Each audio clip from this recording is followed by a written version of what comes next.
भाजपा की स्वराज संकल्प यात्रा अलवर के बीवी रानी में है, सीधा रुख कर रहे हैं। चाहिए। अरे इनसे क्यों पूछते हो, हमसे पूछो। हमने 60 साल सरकार चलाया है और सरकार हमने तब चलाया है जब इनको गरीब से गरीब रखा है। इनको अपने मुसीबत में इतना पीस के रख दिया है कि इनको समय नहीं मिला हमसे पूछने को कि यहाँ पानी क्यों नहीं आया, यहाँ बिजली क्यों नहीं आई, यहाँ क्यों रास्ता नहीं बना। और मैं कहना चाहती हूँ भाइयों, यही हमारी बीमारी है। एक तरफ गुजरात आप देख लो कि 15 साल के अंदर गुजरात को कहां से कहां नरेंद्र मोदी ले गए। उधर देख लो मध्य प्रदेश को 10 साल के अंदर शिवराज चौहान ने कहां से कहां मध्य प्रदेश को लेके छोड़ा है। और 53 साल, मैं इसलिए कहती हूँ 53 साल क्योंकि 65 साल हो गए। उस 65 साल में से 5 साल मेरे हटाइए और 7 साल भैरव सिंह जी के हटा दीजिए, 53 साल बच गए। और 53 साल में ये हमारी हालत है। ये हमारी हालत है कि कीचड़ के रास्ते में से हमको निकलना पड़ रहा है। एक एक रास्ते के अंदर इतने बड़े बड़े गड्ढे हैं। अगर पूछो गांव वालों को कि आप लोगों को सिंगल फेज की बिजली मिलती है कि नहीं मिलती है, आज दिन तक आपको 24 घंटे मिलनी चाहिए थी, मिल रही है क्या? मुश्किल से गांव के अंदर 4 या 5 घंटे बिजली मिल रही है। और माता बहने, जब मैं गई थी 2008 में, तो 2008 में 18 से 20 घंटे बिजली आपको देके गई थी। और मैं आपको ये कहना चाहती हूँ कि सरकार भारतीय जनता पार्टी की आएगी तो आप लोगों को घर में घरेलू बिजली 24 घंटे मिलेगी। ये मैं आप लोगों को आज कहने जा रही हूँ।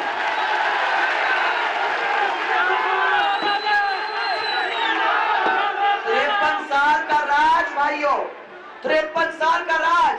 आज क्या 2 दिन से मैं चल रही हूँ आपके इलाके के अंदर, और ये आपके इलाके की बीमारी नहीं है, ये 7 संभागों की बीमारी है। मैं धोरी मन्ना के गांव के बताना चाह रही हूँ कि गांव वालों ने आके मेरे से कहा ये धोरी मन्ना की सड़क की बात चल रही है, ये बाड़मेर की बात है। और उन्होंने मुझे ये कहा कि पूरी की पूरी सड़क ही उड़ गई है, आधी आई और सड़क उड़ गई। और आप लोग तो वो कहानी अच्छी तरह से जानते हो, क्योंकि यहाँ तो बरसात आती है, पुलिया उड़ जाती है, मालूम ही नहीं पड़ता है सड़क नई की नई बनी है, पानी आता है वो पूरा का पूरा सड़क ही उखड़ जाता है। ये आप लोगों ने देखा है। मैं कल से खेड़ली मोड़ से चल रही हूँ, ऐसे ऐसे गड्ढे देखने को मिले हैं, मुझे समझ में नहीं आता है कि जनता उसके ऊपर चलती तो कैसे। मैं ये पूछना चाहती हूँ, माता बहनें सब जानती हैं कि उनको बिजली नहीं मिलती है। किसान भाइयों से पूछती हूँ, आपको 8 घंटे बिजली किसी को मिल रही है क्या? किसी को नहीं मिल रही है। मुश्किल से 2.5 घंटे, और वो भी ट्रिपिंग के साथ। और अगर आपका ट्रांसफॉर्मर बिगड़ जाता है तो 72 घंटे में घर आता है क्या? आता है तो 3 महीने में, 4 महीने में, 5 महीने में, और वो भी रिश्वत के साथ ही आता है। अगर 2000 से लेकर 12,000 तक रिश्वत नहीं ली तो आपके घर में वापस वो आना ही नहीं वाला है। क्या मैं सही कह रही हूँ? ये 53 साल नहीं, 65 साल का राज है कांग्रेस का। 53 साल के बाद आज ये स्थिति हो रही है कि हमारे बच्चे स्कूल में जाते थे, बड़े बड़े ताले लगा के आते हैं क्योंकि टीचर नहीं है। हमारा बच्चा जाता है स्कूल के अंदर तो जो आप लोगों के लेक्चरर होने चाहिए वो नहीं है। 3rd ग्रेड टीचर सब चीज को सिखाने के लिए वहां बैठी हुई है। और वो क्यों? क्योंकि हमारे बच्चों को नौकरी नहीं देना चाहते। आज टेट परीक्षा हमारे बच्चों के बीच में आ गई है। आपको मैं सबको ये कहना चाहती हूँ कि इस टेट का प्रबंधन मैं करूंगी, और आरपीएससी के द्वारा जिस तरीके से पहले आप लोगों को नौकरी देने का काम मैंने किया था, उस तरीके से आप लोगों को फिर से नौकरी मिलेगी। ये मैं पूछना चाहती हूँ कि 53 साल का ये राज है कि 53 साल अगर भारतीय जनता पार्टी को मिल जाती तो अगर 15 साल में आपका काया पलट हो सकता है, 10 साल में काया पलट हो सकता है, तो 53 साल के अंदर तो यहाँ चमन होना चाहिए था, चमन। और 53 साल हमने एक ही परिवार और एक ही पार्टी को लगातार दिया है, और आज हमें उसका फल हमको ये देखने को मिला है। अब बताओ भाइयों, क्या इस कांग्रेस को फिर से हमें लगा के यहाँ बिठा के रखना है क्या? आप लोगों ने तो पहले बार भी रामेश जी को हमारा साथ देके आप लोगों ने पूरी तरह से हम लोग का साथ देने में कोई कमी नहीं छोड़ी। अब इस बार अपनी सरकार आएगी। अच्छा, मैं और एक आपको बता दूं जो मैंने कभी नहीं किया था। ये लोग सब मेरे से नाराज होते थे, परंतु मैंने हमेशा ये कह दिया कि जब अपन जीत के आते हैं, जब तक नहीं जीतते तो आप कांग्रेस के हो और हम बीजेपी के हैं, जब तक हम नहीं जीतते तो जो हमारे विपक्ष में है वो उधर खड़ा है और हमारी पार्टी इधर खड़ी है, परंतु जीतने के बाद ये पूरा का पूरा हमारा परिवार हो जाता है। हम किसी से पूछते नहीं है, हमने कभी जाके नहीं पता किया कि ये हमारा सरपंच जो है वो कांग्रेस का सरपंच है कि बीजेपी का सरपंच। हमने पता नहीं किया कि ये प्रधान या ये प्रमुख किसका है। हमको खाली इतना ही मालूम था कि उसका संकट है, और अगर उसका संकट है तो उसके संकट का निवारण करने का काम जो भी उस कुर्सी पे बैठता है उसको करने का बहुत बड़ी जिम्मेदारी हो जाती है, और उसको वो जिम्मेदारी पूरी करनी पड़ती है। इसलिए मैंने यहाँ रामेश जी को भी कहा, अपने पार्टी के लोगों को भी कहा कि अपने हाथ में वो बात आ जाती है तो उसमें हम कोई कमी नहीं छोड़ेंगे। सब अपने हैं और सब लोगों का गांव का इज्जत, गांव की जिम्मेदारी अगर आप लोगों ने हमारे कंधे पे डाली तो उस जिम्मेदारी को पूरा करने का काम हमें करना ही पड़ेगा। इसीलिए किसी के बीच में झगड़ा नहीं। और मैं सब लोगों को ये कह के आई हूं कि आप लोगों ने आज दिन तक सब समझ जाओ कि अपने घर के अंदर अगर झगड़ा होता है तो वो परिवार आगे बढ़ सकता है क्या? बढ़ सकता है क्या? जब दो भाई लड़ लेते हैं तो हो सकता है क्या आगे? इसीलिए गुजरात बढ़ गया, मध्य प्रदेश बढ़ गया, राजस्थान नहीं बढ़ा, क्योंकि हमारे बीच में मजहब की लड़ाई, हमारे बीच में जात की लड़ाई, और ये कांग्रेस ने लगातार चल चल के हम लोगों के बीच में ये करने की कोशिश की है कि भी किसी भी तरीके से आपका एक वोट उस कांग्रेस की जेब में अंदर चला जाएगा। और मैं आपको सबको ये कहना चाहती हूँ कि ये नहीं होगा, नहीं होगा, नहीं होगा।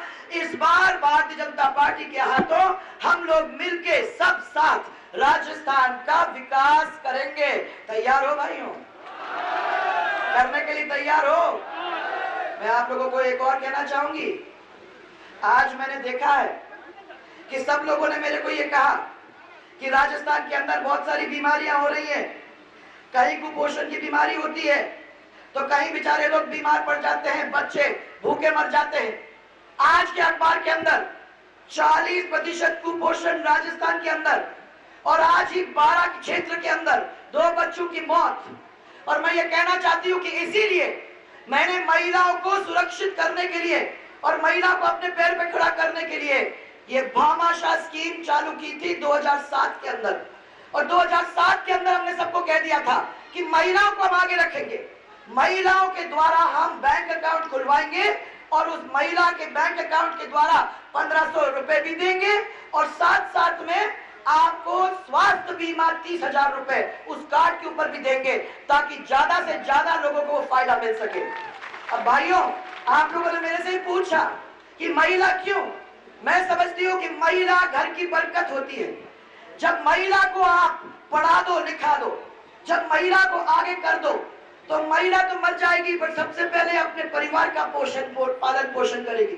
सबसे पहले ही देखेगी मैं भूखी रह जाऊंगी परंतु मेरा परिवार आगे भूखा कभी ना हो, मैं भूखी रह जाऊंगी, मैं बीमार हो जाऊंगी परंतु मेरा बच्चा कभी भी बीमार न भूखा कभी हो। इसे चला के महिलाओं को आगे करके 50 लाख परिवारों को भामाशाह योजना के साथ जोड़ने का काम मैंने किया था। 200 करोड़ रुपया अभी भी बैंकों में पड़े हुए हैं, और मैंने कह दिया था कि बीपीएल के परिवार, आपके एससी और एसटी के परिवार, आपके लघु और सीमांत कृषक के परिवार, ये सब परिवारों को, एससी और एसटी के परिवार, इन सब परिवारों को, वो 50 लाख परिवारों में महिलाओं को आगे रख के हम जोड़ेंगे। 1500 रुपए से हमारा उनका बैंक अकाउंट खोलेंगे, उनको पेंशन का इंतजाम और सब इंतजाम महिलाओं के द्वारा करेंगे। और अगर महिलाओं की वो स्कीम हो जाती तो मैं आज मानती हूं कि हमारे बच्चों को कुपोषण की मौत मरने की जरूरत नहीं होती, क्योंकि हमारी महिलाएं पहले खड़ी हो जाती, उनको बच्चों को देखती। आज ये कुपोषण की मौत हमको देखना पड़ रहा है, और मैं देख के मुझे बहुत ही दुख हो रहा है कि आज हमारे राजस्थान के अंदर हमको ये देखने की आज ये नौबत हुई। मैं पूछना चाहती हूँ कि 4.5 साल तो कोई काम नहीं किया ना, कहीं बिजली नहीं, कहीं पानी नहीं, कहीं सड़क नहीं, कहीं रोजगार नहीं, कहीं डॉक्टर नहीं, कहीं टीचर नहीं। मैं जगह जगह पे देखा तो यहाँ आप लोगों के डॉक्टर की क्या स्थिति है? बीबी रानी पीएचसी में मात्र एक ही डॉक्टर और एक ही कंपाउंडर है। गनीमत है आपके पास एक कंपाउंडर भी है, एक डॉक्टर भी है, आपको इससे ज्यादा मांगना भी नहीं चाहिए सरकार से। और किशनगढ़वास के सामुदायिक अस्पताल में 8 के स्थान पे 4 डॉक्टर हैं, और स्त्री रोग विशेषज्ञ तो मेरे को कहीं भी राजस्थान में नहीं मिला, कहीं भी नहीं मिला। समझ में नहीं आता है, मैं थी तब उस समय नहीं थे कि क्या बात थी, मैंने कहीं नहीं उनको मिला, और यहाँ भी नहीं है। फिजिशियन नहीं है, रेडियोलॉजिस्ट नहीं है, टेक्नीशियन नहीं है, तो मालूम नहीं कैसे जांचें होती हैं। मैं तो ऊपर पता किया तो मेरे को यह बताया गया कि मुफ्त जांच होती है सबकी और मुफ्त दवाई मिलती है सबकी। आपको मिलती है क्या माता बहने? किसी को मुफ्त जांच हुआ? किसी को मुफ्त दवाई मिली? इसके बारे में तो मैं नहीं जानती, परंतु मैं इतना जरूर जानती हूँ कि मुफ्त दवा के नाम पे तो जहर बट रहा है। अगर कोई गया तो जहर बटा। मैं गई थी अभी अभी झुंझुनू के अंदर, तो झुंझुनू के अंदर कलेक्टर ने छापा मारा था अस्पताल के अंदर, तो मेरे इतने बड़े बड़े इंजेक्शन के अंदर कांच, सीधे ऊपर जाने का काम था वो, जिसको भी मिल जाता वो इंजेक्शन। और वही नहीं, इसके अभी देखा उदयपुर जिले में कोटला ब्लॉक की सीएचसी में ये मामला आया कि सीएचसी के अंदर 2011 में जो सैंपल दवाइयां फेल हो गई थी वो गरीबों को बांटा जा रहा था। अकेले उदयपुर जिले और कोटला और झुंझुनू की नहीं है, खेजड़ी के अंदर भी ये देखा।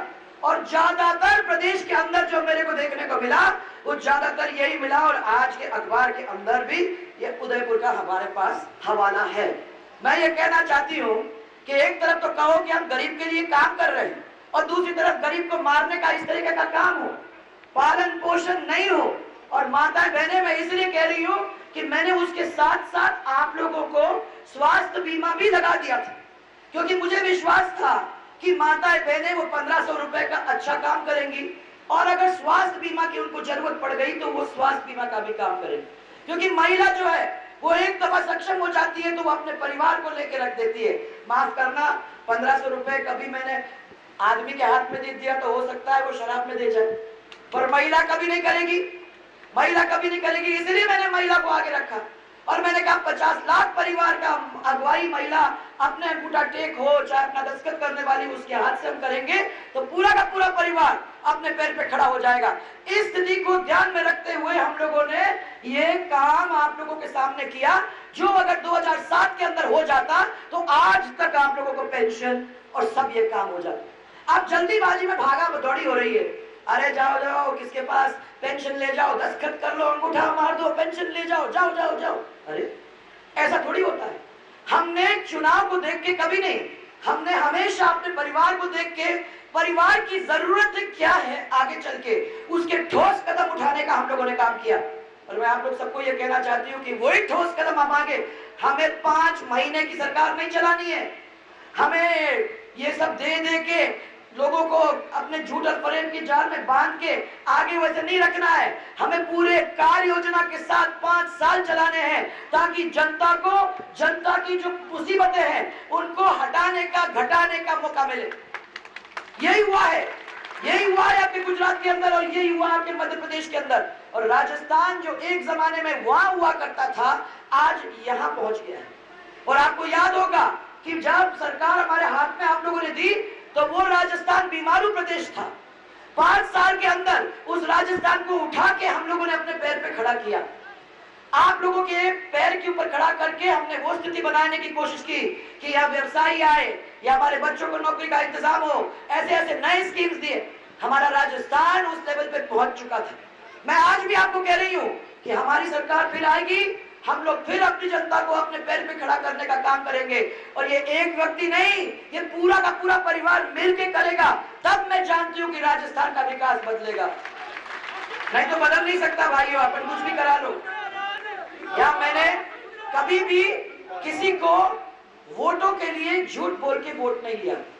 आज ये लैपटॉप आपके अलवर के अंदर मैं देख रही हूँ कि लैपटॉप के ऊपर कितना हल्ला मचा हुआ है।